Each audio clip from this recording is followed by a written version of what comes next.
অনেকে কিন্তু জানেন না যে এনভিডিয়া ইতোমধ্যে প্রসেসর তৈরি করছে, তবে সেটা ইন্টেল বা এএমডির মতো পিসি সিপিইউ হিসেবে নয়, বরং আলাদা ধরনের প্রসেসর হিসেবে। এটা হচ্ছে আর্ম ভিত্তিক প্রসেসর। আসলে এনভিডিয়ার উদ্দেশ্য ছিল এমন সিপিইউ তৈরি করা যেটা AI, HPC, cloud data centre ও গেমিং এ পারফর্ম করতে পারবে। তো সেই ধারণা থেকে এনভিডিয়ার সিইও জেনসেন হুয়াং 2021 সালে এনভিডিয়ার জিটিসি 2021 কনফারেন্সে আনুষ্ঠানিকভাবে ঘোষণা দেন তাদের প্রথম data centre grade arm CPU Nvidia grace.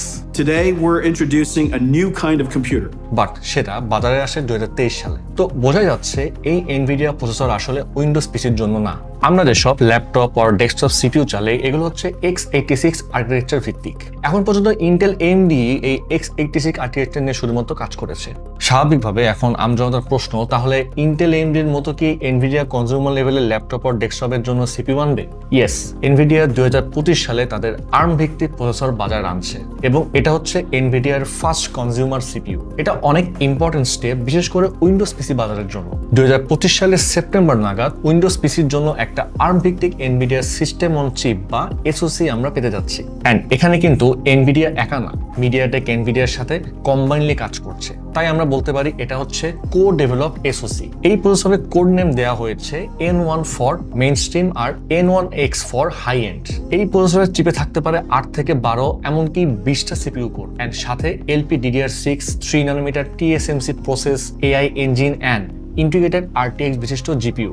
বোঝাই যাচ্ছে এনভিডিয়া এখানে সরাসরি প্রতিদ্বন্দ্বী হিসেবে কোয়ালকম স্ন্যাপড্রাগন X Elite কে টার্গেট করছে। আরো লক্ষ্য থাকবে গেমিং এবং ক্রিয়েটিভ ওয়ার্কলোডসে সেরা পারফরমেন্স এন্ড এফিসিয়েন্সি, বিশেষ করে ব্ল্যাকওয়েল জিপিইউতে। আচ্ছা, যারা ব্ল্যাকওয়েল জিপিইউ নিয়ে এখনো জানেন না তাদের জন্য বলছি, ব্ল্যাকওয়েল হলো এনভিডিয়ার তৈরি একটা নিউ জেনারেশনের জিপিইউ আর্কিটেকচার। এটা আগের হপার আর্কিটেকচারের পরের ভার্সন। এই জিপিইউ দিয়ে AI, gaming, video editing, 3D graphics সবকিছু আরো ফাস্ট, পাওয়ারফুল এন্ড স্মার্ট ভাবে করা যায়। ব্ল্যাকওয়েল জিপিইউতে কুডাকোর নাম্বার প্রায় 6144টা। আর যেহেতু ইন্টিগ্রেটেড জিপিইউ হিসেবে কাজ করবে, তাই মেমোরি থেকে বড় অ্যামাউন্টের শেয়ার্ড মেমোরি নিয়ে চলবে। আর আরেকটা ব্যাপার, এনভিডিয়ার এই অল ইন ওয়ান আর্ম পিসি চিপে এআই ক্যাপাবিলিটিস কিন্তু খুবই জোস থাকবে। জানা গেছে এনভিডিয়ার এই এসওসি 180 থেকে 200 টপস পর্যন্ত এআই পারফরমেন্স দিতে পারবে ব্ল্যাকওয়েল জিপিইউর মাধ্যমে, এনপিইউ ছাড়াই। আসলে এখানে ব্ল্যাকওয়েল জিপিইউটাই ডেডিকেটেড এনপিইউ হিসেবে কাজ করবে। আচ্ছা, এএমডি সিপিইউর সাথে শোনা যাচ্ছে LPDDR5X না, থাকবে LPDDR6।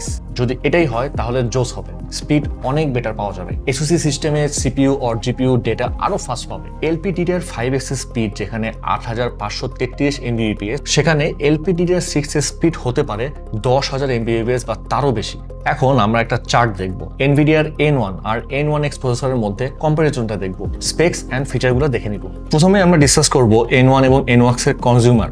N1 এর জন্য বেসিক কনজিউমার বা মিড রেঞ্জ ল্যাপটপ, আর N1X এর জন্য হাই এন্ড ল্যাপটপ বা ক্রিয়েটিভ ওয়ার্ক। এরপর সিপিইউ কোর, N1 এর জন্য ARM Cortex A725 plus A520 আর N1X এর জন্য ARM Cortex X925 plus A725।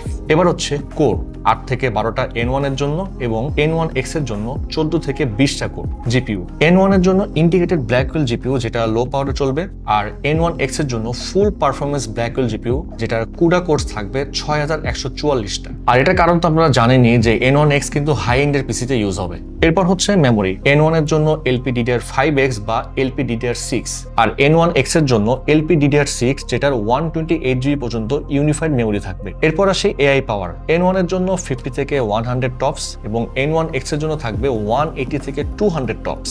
এরপর আসি টিডিপি, N1 এর জন্য 15 ওয়াট থেকে 28 ওয়াট আর N1X এর জন্য 35 ওয়াট থেকে 45 ওয়াট বা তারও বেশি। তাই মোটামুটি বলা যায় খুবই পাওয়ার এফিশিয়েন্ট থাকবে। এরপর লাস্টলি আসি ওএস সাপোর্ট, N1 এর জন্য ইউজ করতে পারবেন উইন্ডোজ অন আর্ম এবং লিনাক্স, আর N1X এর জন্য উইন্ডোজ অন আর্ম, লিনাক্স এবং ওয়ার্কস্টেশন বিল্ডস। তো এনভিডিয়ার কোন প্রসেসর আপনার জন্য N1 নাকি N1X সেটা সময় বলে দেবে। তবে আমরা আশাবাদী জিপিইউর মতো এনভিডিয়ার সিপিইউ জগতেও প্রভাব বিস্তার করবে। আসলে এই মার্কেট যত বেশি কম্পিটিটিভ হবে আমাদের জন্য তত ভালো হবে, কারণ একচ্ছত্র রাজত্ব করলে যে কোনো প্রোডাক্টের প্রাইস অনেক বেশি হয়। যেমন আমরা এএমডি ব্যাপকভাবে আসার আগে ইন্টেলের মনোপলি বিজনেস দেখেছি, আর মনোপলি ব্র্যান্ড জানে আমরা না দিলে অন্য কেউ দিতে পারবে না। তাই এই মনোপলি ভাঙতে অবশ্যই এনভিডিয়ার আসা উচিত। এনভিডিয়ার সিপিইউ মার্কেটের ভবিষ্যৎ বদলে যেতে পারে, এটা নিশ্চিত। তো এই আশা রেখে আমরা আজকের ভিডিও শেষ করছি। যে কোনো কোয়ারিজ থাকলে কমেন্ট করতে ভুলবেন না, আর ভালো লাগলে অবশ্যই সবার আগে শেয়ার করবেন। আজকের ভিডিও তাহলে এই পর্যন্তই, দেখা হবে পরে কোনো ভিডিওতে নতুন কোনো ইনফরমেশন নিয়ে। সেই পর্যন্ত ভালো থাকুন, সুস্থ থাকুন।